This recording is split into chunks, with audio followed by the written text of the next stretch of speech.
Bismillahirrahmanirrahim. Assalamualaikum warahmatullahi wabarakatuh.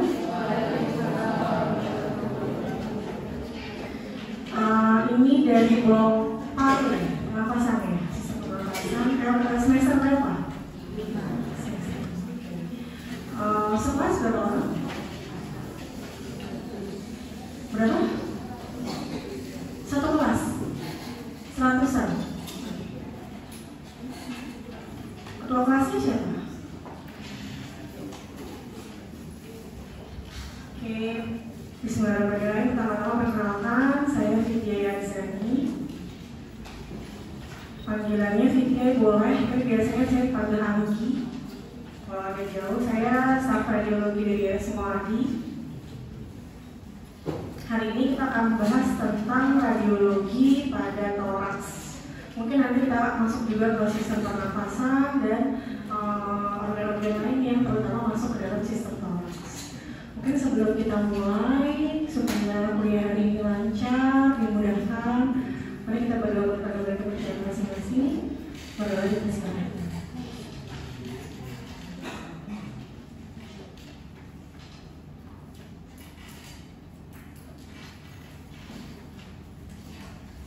berdoa selesai. Mungkin bisa gitu.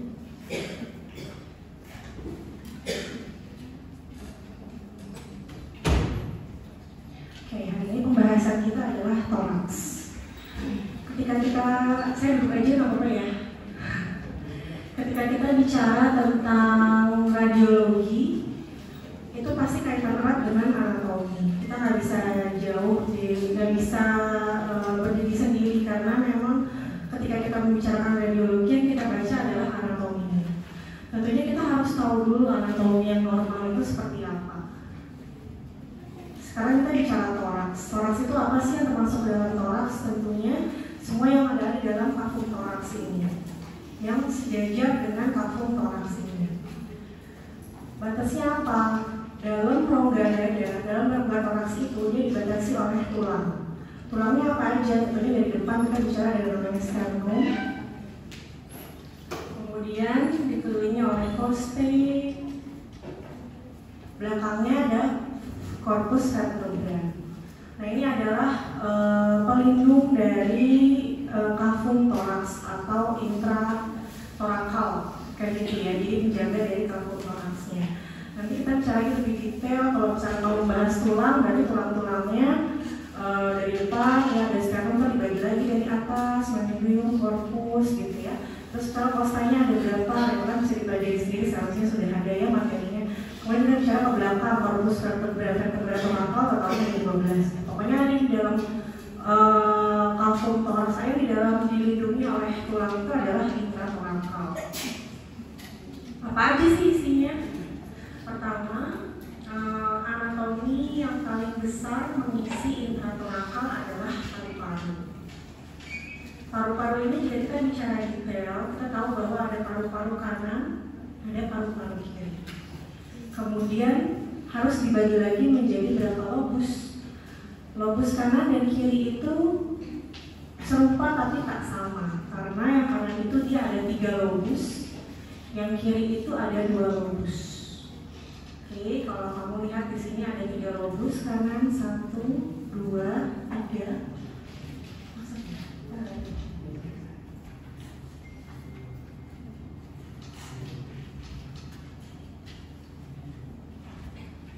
Paru-paru kanan ada lobus superior, lobus media, inferior, lobus kiri ada superior aja sama inferior aja. Jadi beda antara paru kanan sama paru kiri. Kanan ada 3 lobus, kiri ada 2 lobus. Oke. Ini kaitannya penting karena nanti kalau misalnya kita baca toraks, kita harus sebutkan lesinya itu ada di lobus sebelah mana. Kalau misalnya kita bisa bedakan. Kalau paru kanan, pembatas antara lobus kita tahu ada yang namanya visura. Otomatis kalau misalnya paru kanan, dia ada 2 visura, visura mayor sama visura minor. Mayor sama minor, karena dia ada 3 lobus yang membedakan. Oke, kalau kita bicara paru kiri, dia hanya ada 1 visura, yaitu visura mayor, karena hanya membagi 2 lobus, superior dan inferior. Segmen, karena ada 10 segmen, kiri ada 8 segmen sebenarnya. Jadi sebenarnya dia itu tata letaknya mirip antara kanan sama kiri. Tapi karena hanya ada 1 visura di paru kiri, jadi ada lobus-lobus yang bergabung kalau dibandingkan dengan kanan ya. Kayak kanan ini udah superior sama media. Kalau kiri dia superior medianya bergabung jadi 1 lobus. Hanya lobus superior. Gitu. Jadi sebenarnya dia kayak cermin, tapi karena pembagiannya itu hanya 1 visura pada paru kiri, kita bicaranya kiri itu hanya ada 2 lobus. Nah itu secara anatomi ya. Nanti dihafalin sendiri bahwa kanan itu ada 3 lobus dengan 10 segmen, kiri itu ada 2 lobus dengan 8 segmen. Nanti ada beberapa segmen yang bergabung. Jadi sebenarnya kayak cermin, tapi dia itu pembagiannya berbeda, makanya jadinya sebutannya beda. Ini adalah anatomi paru. Struktur paling besar yang mengisi kafum toraks. Tapi struktur di intratorakal tidak hanya paru, juga ada organ lain, yaitu organ mediastinum. Apa aja sih organ mediastinum? Organ mediastinum itu adalah organ di luar paru, contohnya kardiak, vaskuler, limfadenopati, dan trakea. Itu adalah organ-organ di luar dari organ paru. Jadi kita sebutnya organ mediastinum. Nah ini proyeksi ya, jadi kalau misalnya kita tahu anatominya secara apa ya namanya makro, kita tahu anatominya, oh ini trakea nih, terus ini ke kanan kiri bronkus, kemudian ini bayangannya jantung, ini bayangan aorta, bayangan vaskuler. Nah itu kita proyeksikan ke dalam ronsen toraksnya, karena ronsen toraks itu kan hanya seperti gradasi warna ya, bayangan warna dari greenish, dari hitam sampai putih, itu bermakna dari masing-masing jaringan. Kalau misalnya kita lihat kayak gini, ada jantung. Kalau jantungnya mau besar, berarti harusnya dia lebar. Kalau misalnya vaskulernya yang melebar, terus mengabur, berarti yang kelainan adalah pulmonalnya, misalnya gitu. Atau tulangnya kalau ada yang fraktur, kamu tahu di proyeksinya itu tulangnya yang mana? Clavicula kah, costae kah? Jadi ini adalah anatomi dasar dari radiologi toraks. Ronsen atau X-ray. X-ray ini adalah pemeriksaan paling dasar dan paling banyak dilakukan di praktek sehari-hari. Dan ronsen dada itu ada, ronsen toraks itu adalah ronsen yang paling banyak dalam praktek sehari-hari. Jadi dalam satu hari ini ada 100 pasien misalnya, itu hampir 70-80%-nya adalah toraks, karena memang paling banyak itu yang dilakukan di praktek sehari-hari adalah ronsen toraks dengan kelainan yang macam-macam. Nah, itu dasarnya adalah kamu yang bisa pelajari sendiri. Jadi sinar X-ray ini dia ada radiasinya, tapi radiasinya cenderung sedikit dibandingkan dengan pemeriksaan canggih lain, contohnya CT scan. Dia radiasinya lebih sedikit, efeknya pun sebenarnya lebih minimal ya, tapi memang gambaran radiologis atau informasinya itu lebih terbatas dibandingkan dengan pemeriksaan canggih. Makanya dia biasanya jadi pemeriksaan pertama atau first alat diagnostik pertama itu biasanya ronsen dulu. Apakah ada kelainan? Kalau ada kita curigakan, berarti kita lanjut pemeriksaan yang lain. Contohnya CT scan. Jadi ini adalah alat pemeriksaan pertama. Kita lihat itu apa sih? Yaitu ya hanya gradasi warna sebenarnya dari hitam sampai ke putih. Masing-masing gradasinya itu ada mewakili jaringan yang berbeda. Contohnya paling hitam itu adalah udara. Makanya mayoritas ronsen toraks itu terisi dengan warna rusen atau hitam, rusen atau hitam. Karena dia mayoritas diisi oleh udara. Kemudian makin ke putih, terus paling putih itu kalau organ itu biasanya klasifikasi. Lebih putih lagi dia metal atau logam. Biasanya kalau kita pasiennya terpasang device atau pasiennya ketelan corpus alienum uang logam. Nah itu paling putih kita bisa lihat karena jelas kelihatan dari ronsen toraks kira-kira itu ada di mana si logamnya itu. Karena memang masing-masing warna ini dia mewakili jaringan yang kita lihat di ronsen. Kalau dia hitam kita sebutnya rusen, putih kita sebutnya opasitas. Jadi kalau ada lesi ini ada normal. Kalau kita lihat ada ceplok warna putih di sini, kita bisa bilang tampak opasitas di paru kanan misalnya. Kalau misalnya kelainannya ini normal ya, tapi kita lihat ada yang lebih hitam. Normalnya paru-paru tuh kayak gini, ada corakan vaskulernya. Nanti ada yang lebih jelas ya satu gambar. Tapi ada corakan vaskulernya. Kalau kamu lihat lesinya hitam tanpa corakan vaskuler, contohnya pada kasus pneumotoraks, kamu akan bisa bilang tampak lesi rusen vaskuler. Jadi rusen dan opasitas ini umum yang akan kamu sebutkan dalam deskripsi kelainan pada pneumotoraks. Apa saja yang perlu diketahui? Pertama, tugas pasien. Jadi memang radiologi itu tidak bisa berdiri sendiri. Kita harus holistik mikirnya. Dari pertama pasien datang itu dengan apa keluhannya, kita harus tahu. Jadi sebagai dokter umum atau klinisi atau nanti dokter spesialis, ketika mengirim ronsen itu harus ditulis klinis keluhannya apa sih, batuk, sesak, curiganya tuh apa pasiennya. Terus identitas dan tanggal pemeriksaan ini penting sebagai identitasnya si ronsen, meminimalkan adanya kesalahan. Contohnya pasien kebalik fotonya. Itu dulu pada saat foto ronsen itu bentuknya masih basahan, itu sering terjadi karena kadang salah masukin amplop dan lain-lain. Tapi ketika sekarang dia semuanya udah base dari komputer, sebenarnya semakin sedikit kesalahan yang terjadi. Tapi ID dan tanggal pemeriksaan ini jadi identitas foto, jadi harus tetap dicek. Fotonya layak baca apa enggak? Nanti kita akan bicara tentang apa yang dimaksud dengan foto yang layak baca. Kemudian baru kita interpretasikan, kita baca, deskripsikan secara runut, baru kesimpulannya apa. Fotonya itu layak baca, apa sih yang maksud dengan foto yang layak baca? Jadi sebenarnya ada istilah foto ronsen toraks yang ideal. Ideal itu jadi fotonya itu bagus untuk kita baca, lebih valid untuk kita dinilai. Pertama apa? Dia harus ada marker. Markernya boleh di sisi kanan atau markernya boleh L sisi kiri, tapi dia harus ada marker. Karena ini adalah ronsen toraks pasien normal ya. Kadang kan ada variasi normal lain. Contohnya jantungnya itu adanya di kanan pada pasien dextrokardi. Nah, untuk kamu tahu bahwa pasiennya itu benar-benar dextrokardi atau cuma fotonya aja nih yang kebalik, itu adalah fungsinya marker. Jadi marker ini untuk penanda kamu membaca kelainan dalam foto. Identitas tadi ya, identitas pasien, simetris atau tidak. Pasien ronsen yang simetris itu pertama kita lihat si prosesus spinosus vertebranya itu berada di tengah. Batas antara spinosus dengan clavicular kanan dan clavicular kiri itu cenderung sama. Itu kita bilang simetris. Ini menandakan kalau misalnya ada deviasi trakea kayak gitu, itu valid kalau misalnya posisinya simetrisnya fotonya simetris. Kalau misalnya fotonya asimetris, kadang kita akan lihat semua trakea itu kayak deviasi, padahal nggak ada kelainan apa-apa. Jadi simetris itu fungsinya seperti itu. Ketajamannya cukup. Apa yang maksud ketajamannya cukup? Jadi fotonya nggak keputihan atau nggak kehitaman. Tandanya apa? Biasanya kita bisa lihat prosesus spinosus vertebra yang jelas itu sampai sebatas trakeanya aja.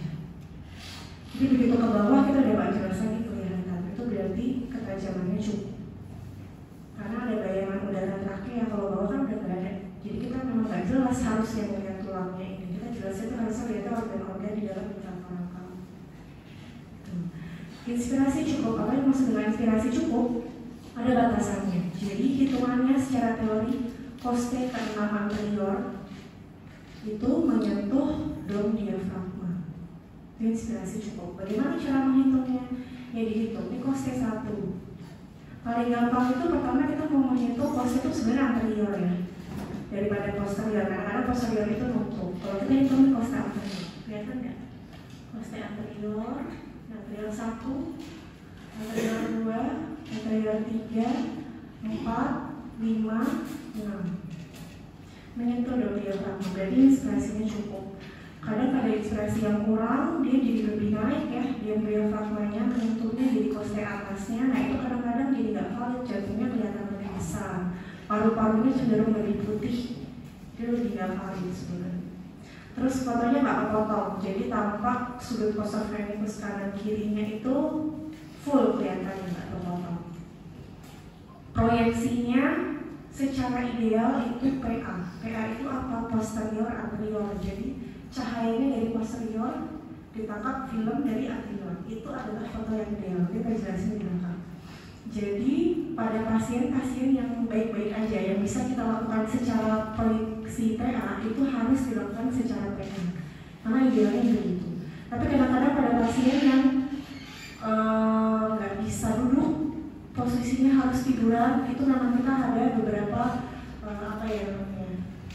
ya udahlah gitu, minimal HP kita ambil HP itu bisa kita baca. Tapi memang paling ideal adalah proyeksi PA. Nah ini adalah proyeksi PA dan AP.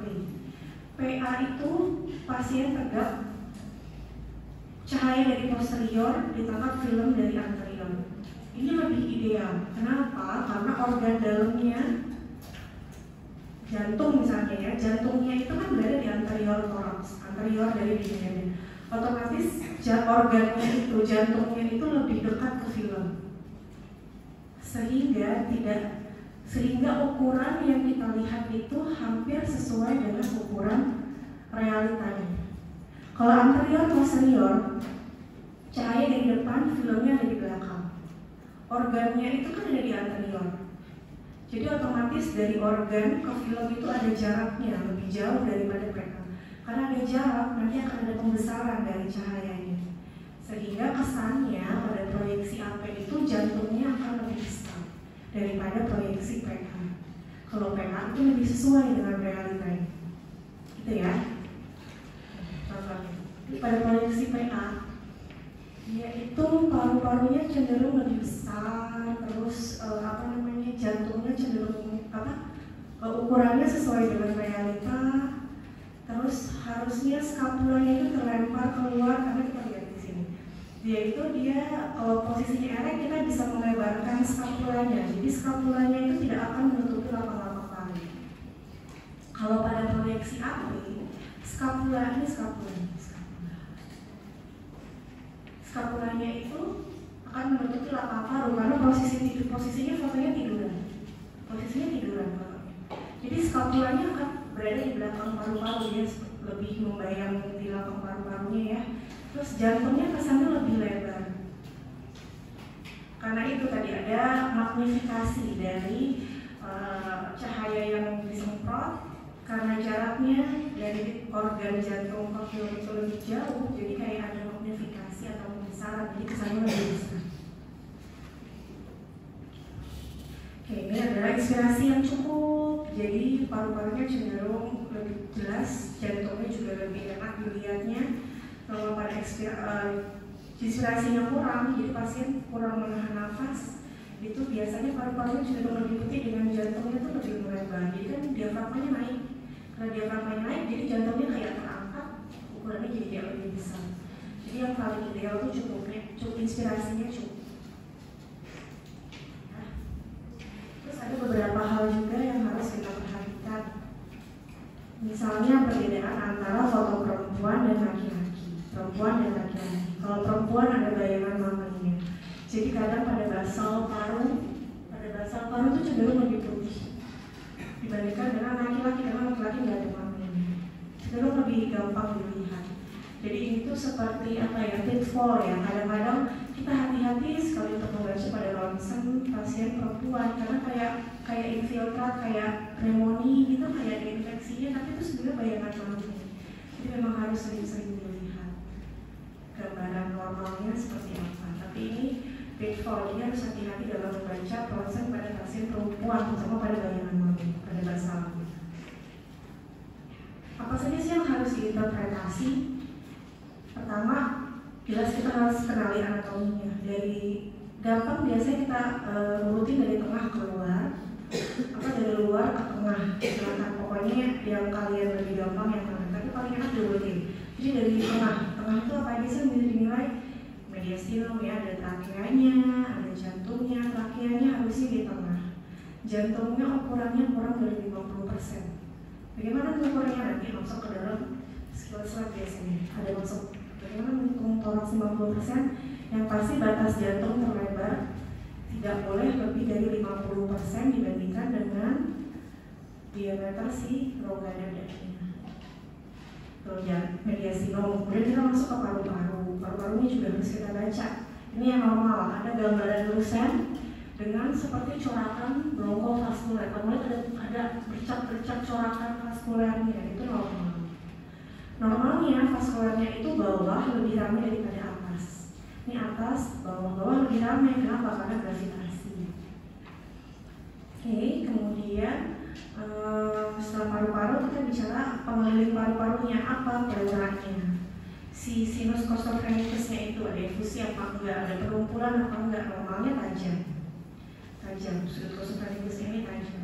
Oke, kemudian diafragmanya itu kanan biasanya lebih tinggi daripada kiri, tapi tidak jauh berbeda.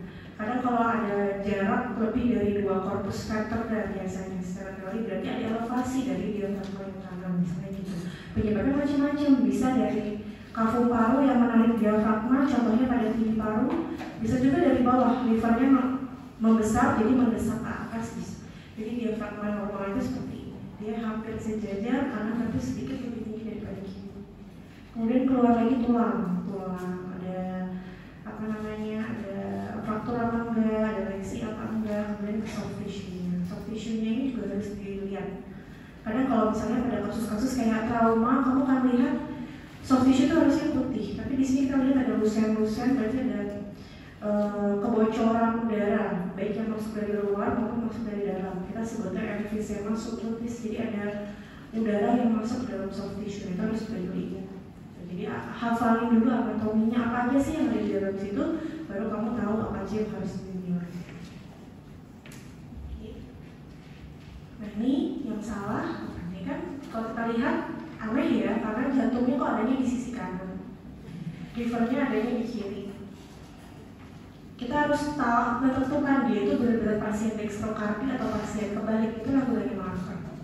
Kalau kayak gini marker berarti markernya yang kebalik, karena jantungnya berarti beneran ada di kiri, ini kan kanan. Jadi itu fungsinya marker, jangan sampai salah. Oke, kita sekarang masuk ke case kelainan-kelainan yang ada di paru, terutama pada kasus-kasus pernafasan. Lebih enak kita bagi, jadi dia kelainannya itu di masing-masing organ ya, dari kelainan di paru, cavopleura, mediastinum, baru lain-lain. Kelainan di paru paling sering itu adalah infeksi. Nanti masa tumor di akhir kita bahas. Paling sering itu infeksi, yaitu pneumonia atau di paru. Kemudian proses sistemik ya di paru, atelektasis, penyebabnya macam-macam, salah satunya tumor atau emfisematus lung. Kelainan nafas biasanya pada orang tua atau asma, jadi ada emfisematus lung. Paru-parunya sangat mengembang besar karena adanya lancaran paru-paru mengeluarkan udara. Jadi udaranya terperangkap di dalam paru-paru, namanya emfisematus lung. Khasnya apa aja? Kalau pneumonia kita bicara dia adalah proses infeksi, penyebabnya macam-macam. Gambarannya apa? Kita lihat adanya opasitas atau bercak. Bercaknya ini cenderung halus. Bedanya apa sama massa? Kalau di pneumonia kita lihat yang namanya air bronchogram. Ada istilah namanya air bronchogram. Apa sih maksudnya air bronchogram? Jadi air bronchogramnya itu bronkusnya itu masih bagus, masih terisi udara. Jadi cabang-cabang bronkus itu terisi udara. Tapi dia dikelilingi oleh opasitas si produk infeksinya. Jadi opasitasnya itu produk infeksinya, dia mengelilingi cabang-cabang bronkus. Jadi udara yang di dalam bronkus itu seperti cabang bukan kelihatan jelas. Jadi ada infiltrat atau opasitas dengan gambaran air bronchogram, itu khas pada pneumonia. Kalau massa dia opasitas, tapi karena massa itu dia mengobstruksi cabang bronkus, kita nggak akan lihat gambaran air bronchogram. Kalau pneumonia dia tidak menghambat cabang bronkus, jadi masih ada bronkusnya itu masih bagus cabang-cabangnya, tapi dia ada produk infeksi yang mengelilingi cabang-cabang bronkusnya. Ini ada gambaran. Oke. Kemudian ini contoh-contohnya ya di lobus superior atau lobus inferior ada pneumonia. Ini sama ya. Ada infeksi, ada bronchogram yang kamu lihat. Jadi opasitasnya itu hanya halus dengan diisi oleh cabang-cabang bronkus kelihatan air bronchogram. Kalau massa itu dia opasitasnya lebih opak, lebih putih karena dia solid, seperti organ padat. Dulu kita tahu COVID, sebenarnya kalau khas infeksi itu sebenarnya ada khas-khasnya kayak pneumonia bakterial, itu dia biasanya senangnya vokal, lebih kasar gitu ya.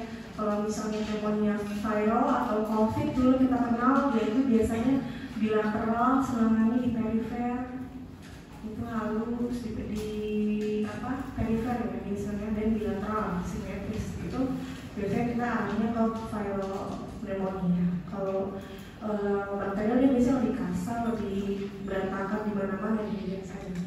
Vokal sih seringnya kalau misalnya bakterial. Oke, kemudian kita masuk ke infeksi lain yang khas yaitu TB paru. Ini juga karena negara kita masih endemis, masih banyak sekali kasus TB paru, bahkan di pasien-pasien medical check-up, pasien-pasien MCU dari perusahaan gitu, atau pasien dengan mau cek kesehatan itu masih banyak sekali ditemukan kasus TB paru. Makanya ini tuh menjadi penyakit yang khas, harus kalian kuasai. Jadi sebagai dokter umum itu bisa menemukan gambaran TB paru pada ronsen terutama ya. Nah, secara infeksi dia disebabkan oleh Mycobacterium tuberculosis nih khas. Dia itu khasnya, kalau yang ini kan kita bicara pneumonia, dia itu gambarannya itu opasitas halus, opasitasnya tuh infiltrat aja, halus. Jadi kayak bayang-bayang putih. Kalau misalnya TB, khasnya itu dia ada jaringan fibrotiknya. Terus kita bicaranya namanya fibroinfiltrat. Infiltrat disertai dengan jaringan fibrosis. Khasnya apa? Dia jadinya banyak garis-garis kasar karena terbentuk jaringan fibrosis atau jaringan parut. Dia banyak garis-garis kasar. Pada kasus yang lebih berat, garis-garisnya ini akan mampu menarik organ sekitarnya. Contohnya trakeanya nanti akan tertarik ke sisi yang sakit. Diafragmanya nanti bisa ada tarikan ke atas ke sisi yang sakit. Nah itu hasil dari TB paru. Dia menyebabkan jaringan parut pada parenkim paru atau fibrosis. Biasanya dia juga terbentuk multiple kavitas. Jadi di antara opasitasnya ini kurang jelas ya. Kamu akan ketemu gambaran bulat-bulat lusen. Itu adalah gambaran kavitas. Dan semangatnya di apex, di lobus superior paru ya semangatnya. Itu khas. Jadi kamu kalau ketemu gambaran TB paru hasilnya adalah pertama fibroinfiltrat di apex paru kanan atau kiri sebutkan, dan ada gambaran kavitasnya kecil-kecil. Nah kalau misalnya berat, kavitasnya udah lebih banyak lagi ya, berat ada yang besar, ada yang kecil, trakeanya udah ketarik ke sisi yang paling sakit, biasanya gitu kalau dia udah lesinya luas. TB paru. Nah TB paru itu sebenarnya ada macam-macam ya, ada primary TB, biasanya pada anak-anak. Itu gambarnya lebih nggak khas karena baru terbentuk limfadenopati aja yang membesar. Tapi kalau gambaran yang tadi, ini sebenarnya kita sebutkan post-primary primary TB. Jadi dia TB-nya itu sudah pernah membentuk, jadi gambaran nggak cuma limfadenopati aja, tapi langsung merusak paru.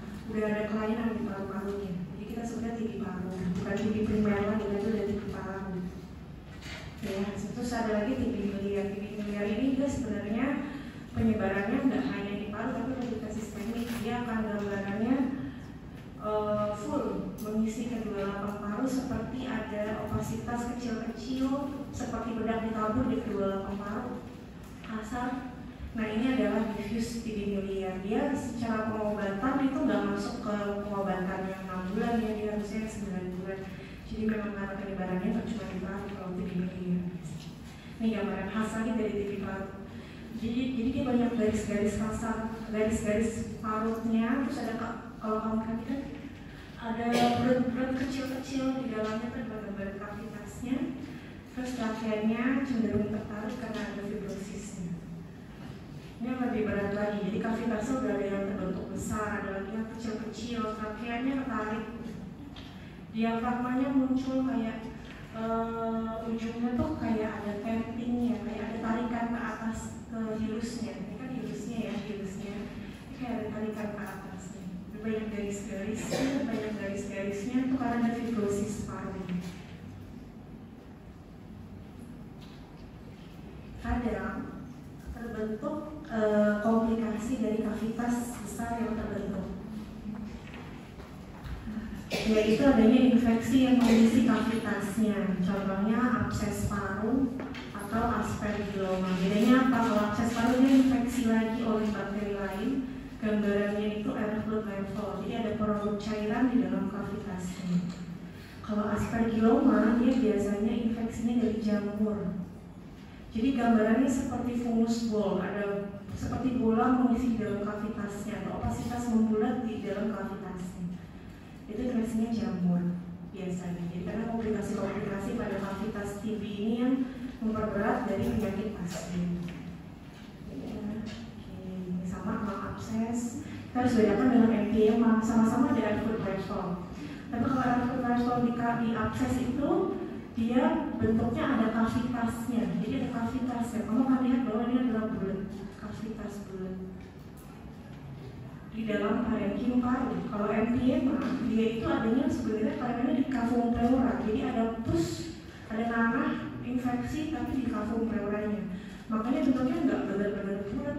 Tapi kamu lihat dia ada pelebaran cavum pleuranya. Ke atas tuh ini cavum pleuranya. Dia ada pelebaran dari cavum pleuranya, kemudian ada gambaran yang tertransform. Ini adalah contoh dari emphysema atau infeksi di paru-paru di pleuranya ya, cavum pleuranya. Nah, masuk ke kelainan lain, edema paru. Edema paru ini adalah akibat dari kongestif paling sering dari jantung. Jadi karena ada pembesaran jantung, gagal jantung, sehingga dia ada kongestif ya dari paru-parunya.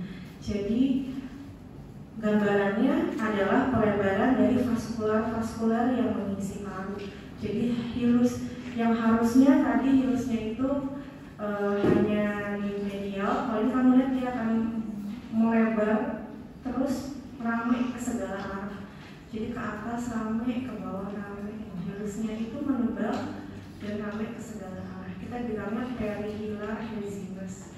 Jadi ada haziness dari si hilusnya. Hilusnya itu mengabur dan menebal. Seringnya disertai dengan kardiomegali. Kalau kamu ketemu kasus ini tetap perhatikan ada pembesaran jantung apa enggak. Itu kamu bisa membedakan penyebabnya kardiogenik atau non kardiogenik. Ini coba pada pasien dengan kardiomegali, terus ada pembesaran hilusnya ya, dengan hilar haziness. Pasti bilateral dan simetris. Karena secara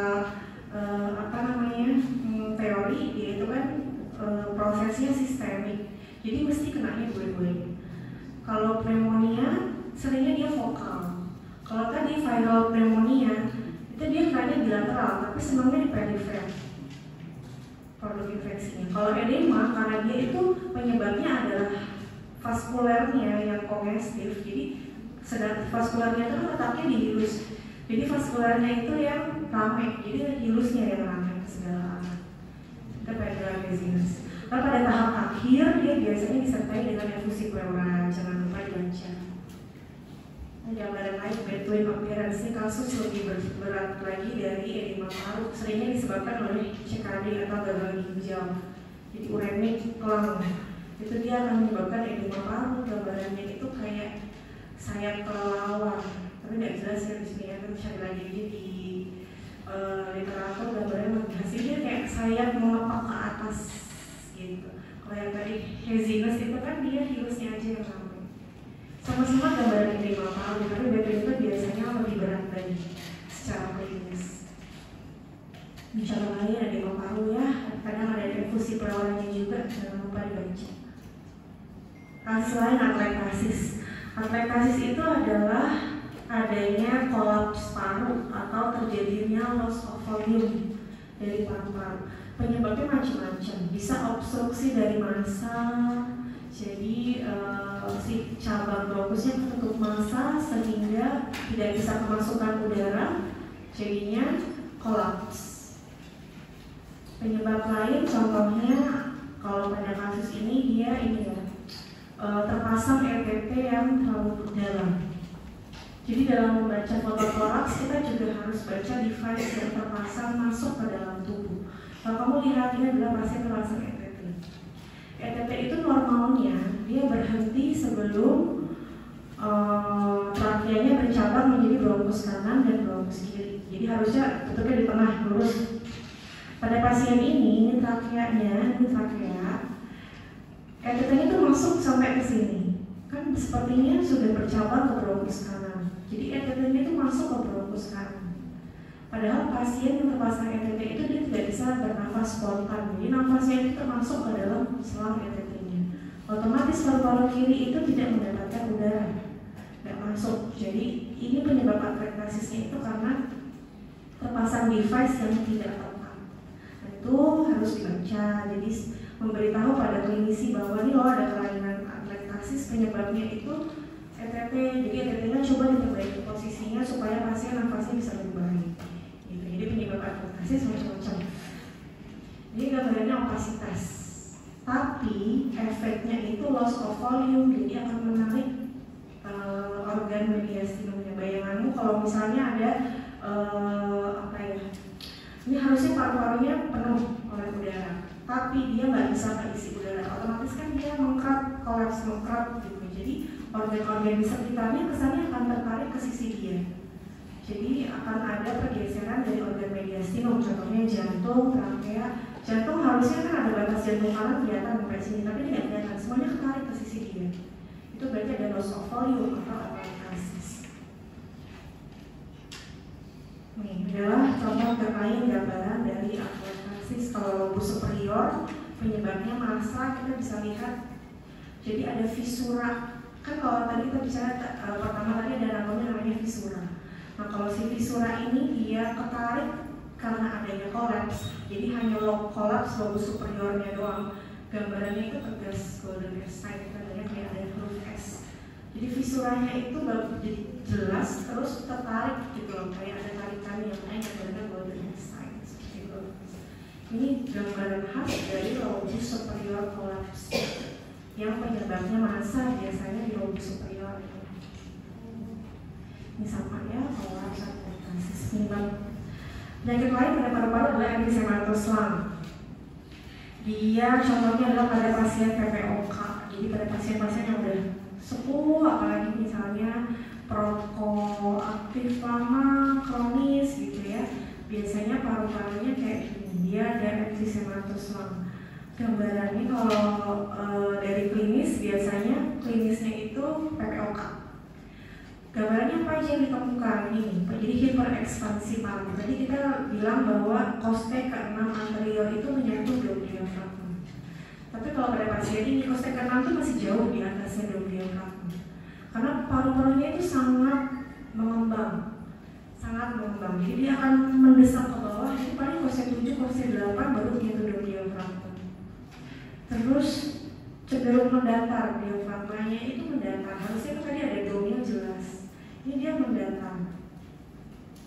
Jadi bayangannya seperti paru-parunya itu terisi udaranya itu sangat banyak. Jadi gambarannya hiperekspansi paru. Pada lateral itu ada pelebaran dari diameter anterior posterior. Namanya barrel shape chest. Jadi kayak tong. Paru-parunya itu kayak tong. Pada lateral ini dia membesar. Jadi ada gambarannya pelebaran dari kafum paru. Parunya itu membesar. Itu kelainan dari paru. Sekarang kita masuk kelainan pleura. Jadi pleura itu secara anatomi ada 2 lapis. Pleura yang menempel sama koste atau tulang namanya pleura parietal. Pleura yang masuk ke dalam, yang menempel dengan paru-paru itu namanya pleura visceral. Jadi dia normalnya itu nempel antara pleura parietal sama visceral itu nempel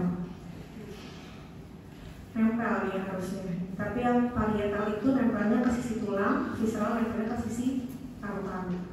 Pada kasus-kasus kelainan, contohnya dia keisi cairan, pada kasus efusi pleura, otomatis kan dia akan melebar kafum pleuranya. Tapi diisi oleh cairan. Kalau cairan itu gambarannya opasitas. Kalau pneumotorak itu diisi oleh udara, makanya gambarnya lusen. Ini contoh gambaran difusi pleura.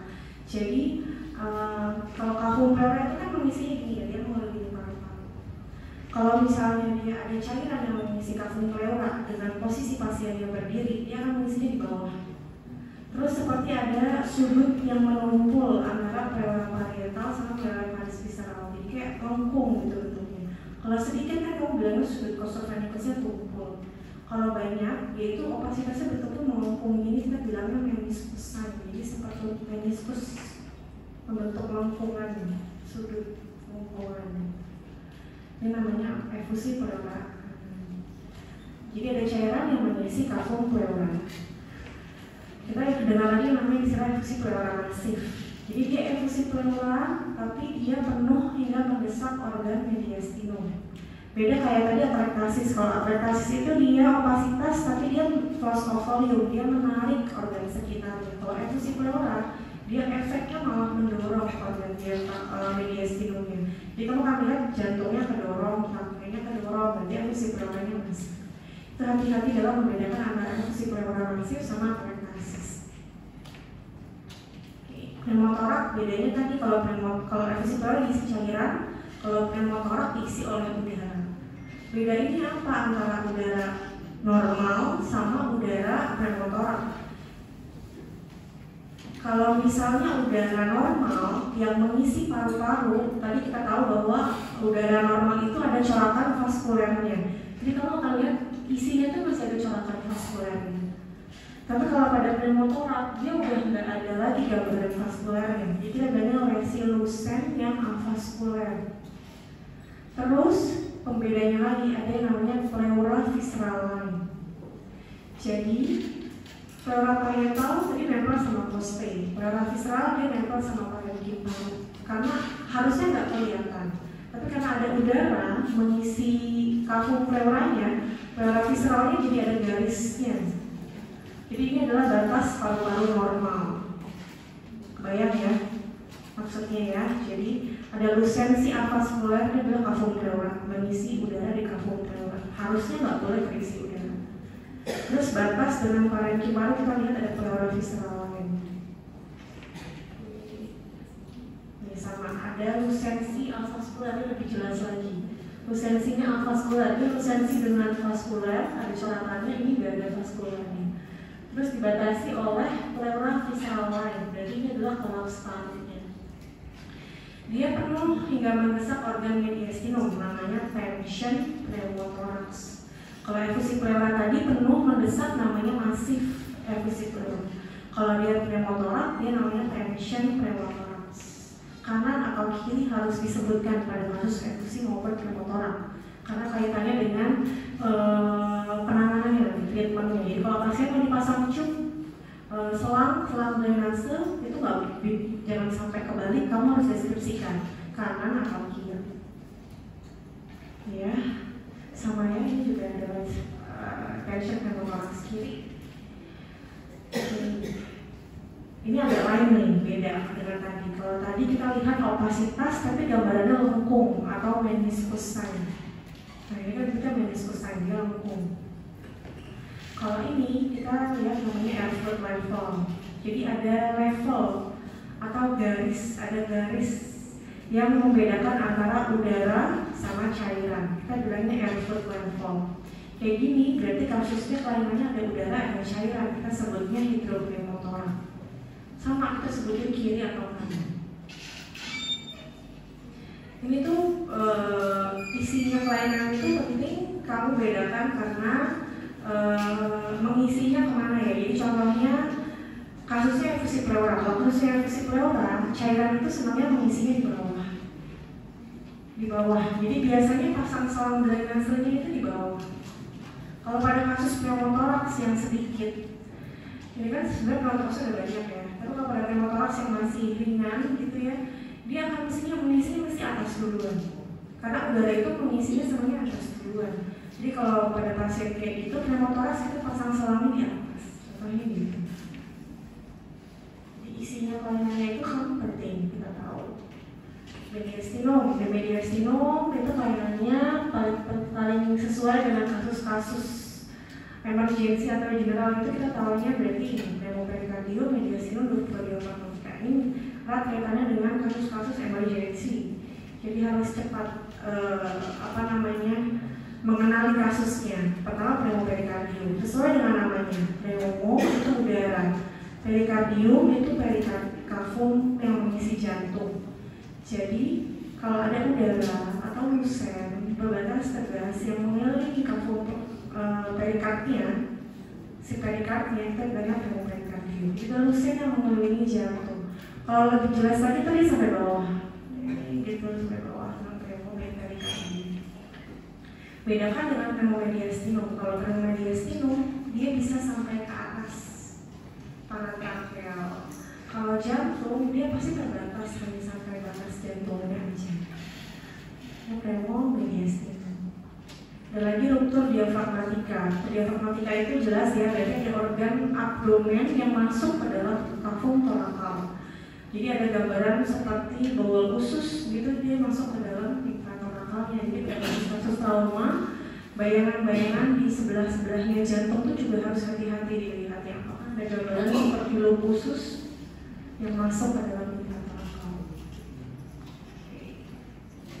Lain terakhir sekalian itu lain-lain ya. Jadi kasus-kasus yang juga sering ketemunya, contohnya pada kasus trauma. Trauma itu pada torak itu bahayanya adalah bersinggungan dengan paru-paru. Jadi kadang-kadang faktor pada poste itu kalau kenanya banyak, kadang dia sampai menyebabkan pneumothorax atau hematotoraks. Itu yang bahayanya, sehingga mengganggu pernapasan. Padahal pernapasan itu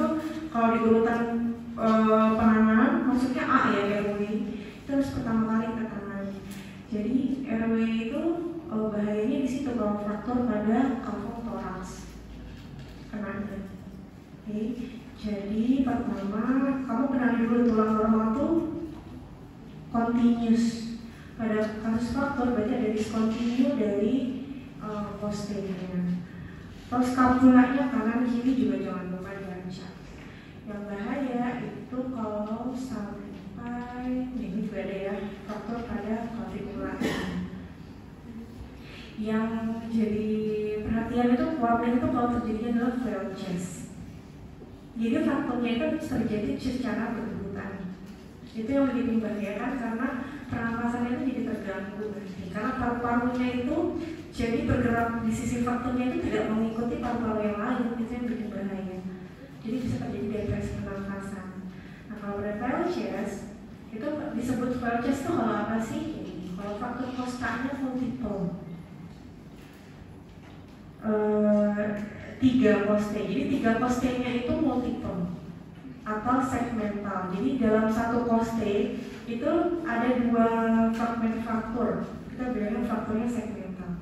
Dalam satu poste ada 2 fragmen faktor atau kita sebutnya faktor segmental terjadi secara 3 poste yang berdekatan atau 5 poste yang berdekatan walaupun bukan segmental, gitu ya. Jadi dia kalau segmental 3 poste aja udah kita sebut sebagai flail chest. Tapi kalau dia nggak berdekatan, nggak segmental, minimal 5 poste baru kita sebut sebagai flail chest. Nah ini warna kita sebutkan faktornya faktor flail chest. Jadi faktor poste mana-mana aja dalam kurung flail chest. Terus efeknya apa aja? Kontusio paru, hematotoraks. Hematotoraks itu gambarannya apa? Sama dengan infusi pleural. Karena kita tidak bisa membedakan cairannya itu cairan murni, darah, pus itu kita nggak bisa kalau pada fototoraks. Jadi gambarannya sama-sama seperti infusi pleural. Tapi karena kasusnya trauma, berarti kan yang masuk akal itu gambarannya isinya darah. Makanya kita bilangnya hematotoraks. Apa efek lain pneumotoraks? Gambarannya juga efek dari trauma. Oke, sekarang kita ke MES. MES itu juga salah satu yang bikin pernafasan terganggu. MES itu penyebabnya bisa dari mana-mana. Pertama dari paru atau dari organ mediastin. Kalau yang ini kita lihat ada opasitas. Opasitas di luar kelainan ya. Ini kalau kita perhatikan ini opasitasnya lanjut sampai ke leher. Berarti ini bisa jadi masanya dari leher tapi masuk ke mediastinum superior sehingga dia mendesak nafasnya, trakeanya sampai ke desak di sisi kiri ya. Ini adalah gambaran contoh dari massa. Yang penting harus kita bedakan adalah massa itu kalau letaknya di intratorakal, penyebabnya itu dari paru atau dari mediastinum. Kita bedakan. Secara teori, kalau massanya dari paru, kalau kamu bayangkan ini, massanya ada di dalam paru. Paru itu kan dia isinya kan macam-macam, ada parenkim paru, ada corakan-corakan vaskuler. Jadi kalau ada lesi di situ, biasanya gambarannya itu akan tepinya akan lebih irregular karena dia masuk ke dalam parenkim parunya yang di sini itu banyak pembuluh darah vaskuler, gelombang vaskulernya itu banyak. Jadi tepinya akan lebih irregular. Kalau mediastinum tepinya akan lebih halus. Terus secara teori dia kalau parenkim paru kita bilangnya bentuknya acute angle atau membentuk sudut lancip dengan organ mediastinum. Jadi bentuknya akan kayak gini, bentuknya akan melancip. Kalau mediastinum dia akan menumpul. Jadi kalau kayak gini nih dalam organ mediastinum kita ketemu masanya di paru, ini masanya di paru. Bentuknya akan akut, jadi akan ke bawah dulu, terus dia akan melancip. Bentuknya ke bawah dulu, terus akan baru melengkung ke masanya. Kalau mediastinum, dia karena di luar dari pleura, dia seperti akan mengelilingi pleura gitu. Jadi gambarnya seperti obtus angle. Bentuknya tumpul sudutnya. Itu secara teori ya, kadang-kadang susah juga bedanya, tapi secara teori ini akut angle kayak gitu bentuknya. Jadi membentuk sudut lancip. Kalau mediastinum dia bentuknya sudutnya tumpul. Ini contoh massa paru. Jadi tepinya itu seperti ada jerabut-jerabutnya gitu, kayak irregular jerabut-jerabut. Lancip. Jadi dia turun ke bawah, terus baru dia melengkung ke desaknya.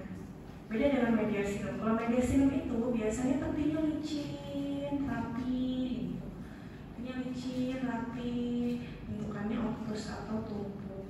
Kalau paru biasanya kayak ada jerabut-jerabut ujungnya. Kita bisa bilangnya spekulasi. Di tepinya itu ada jerabut-jerabutnya karena dia masuk ke dalam parenkim paru yang penuh dengan curahan gelombang vaskuler. Kalau media sinum dia hanya mengisi ruangan dalam media sinum, jadi gambarannya itu cenderung licin, lebih rapi.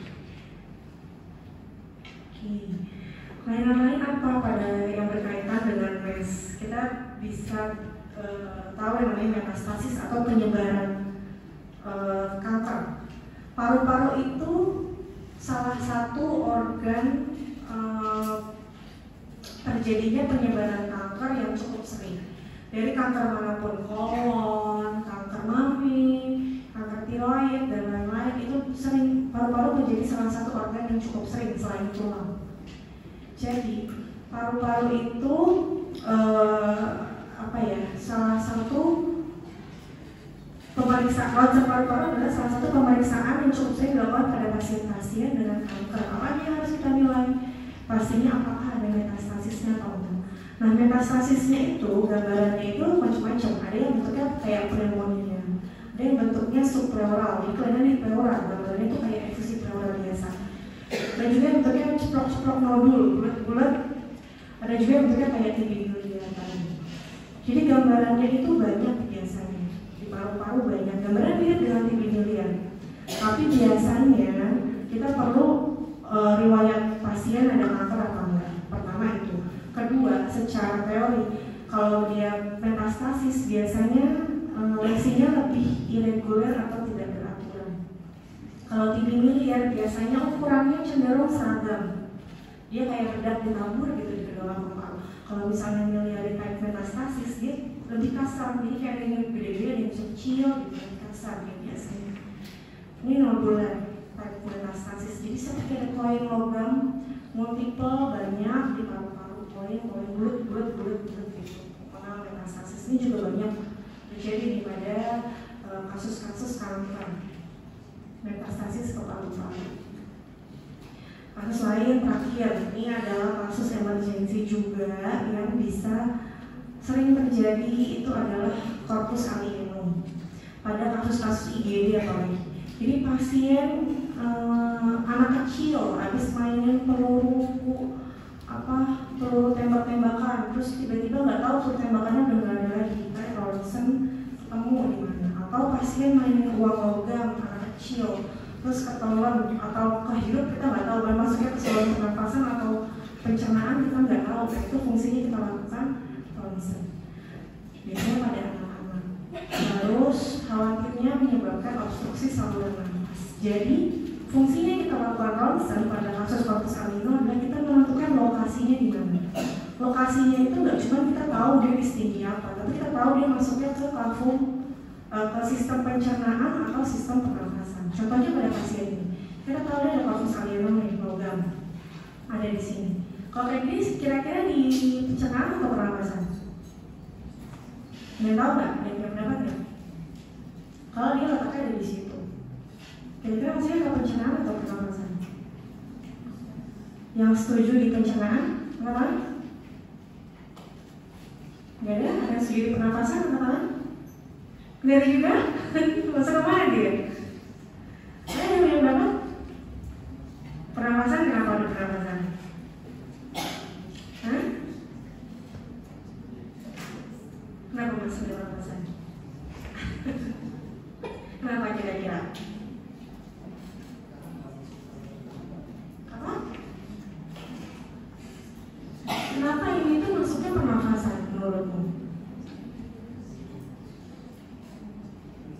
Ada yang tahu?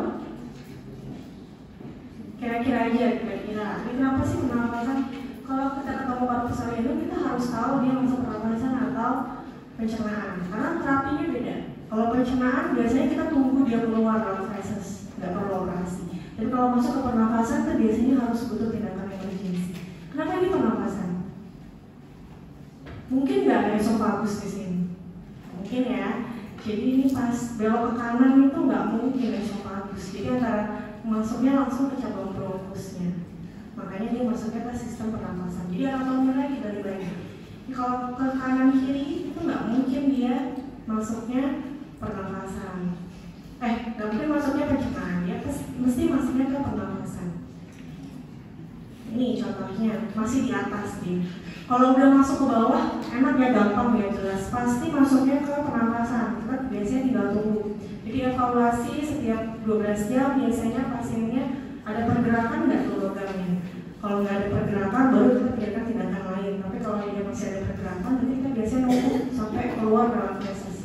Kalau masih di atas, ternyata bingung nih dia masuk pencernaan atau pernapasan. Pasang lateralnya, foto lateral, kelihatan nggak ya ini? Jadi kalau kamu lihat lateralnya, mudah-mudahan jelas ya kelihatan. Ini kamu lihat saluran nafas, pakai ya. Terus ke bawah. Ini lebih jelas lagi bawah, dari bawah ke atas kamu kelihatan ini. Dengan estimasi seperti itu ya perkiraannya. Ini berarti kemungkinan dia ini berdiri di belakangnya trachea. Baru kita suspekkan dia restingnya ada di esofagus. Karena di posterior dari trachea, ini tracheanya tipis di depannya. Ini lusen, terus ke depan. Kalau mau lebih pas lagi ya pasti evaluasi ulang. Dia masuknya kemana? Kalau udah di bawah enak ya, di bawah. Gitu sih paling. Terus,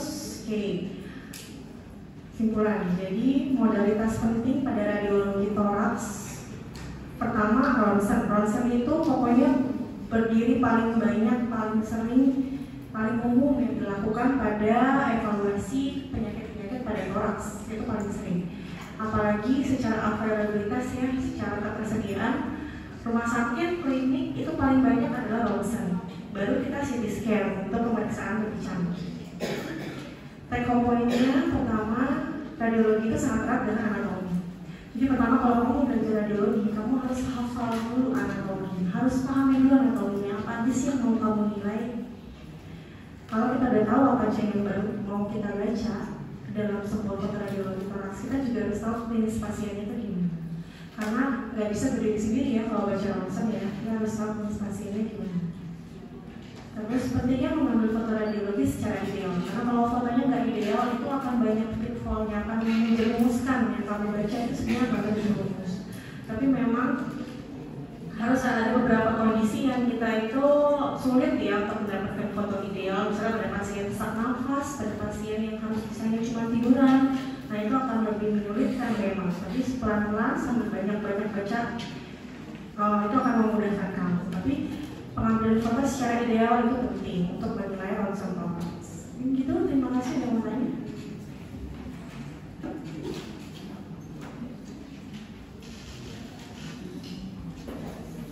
Sudah cukup ya? Oke. Kalau sudah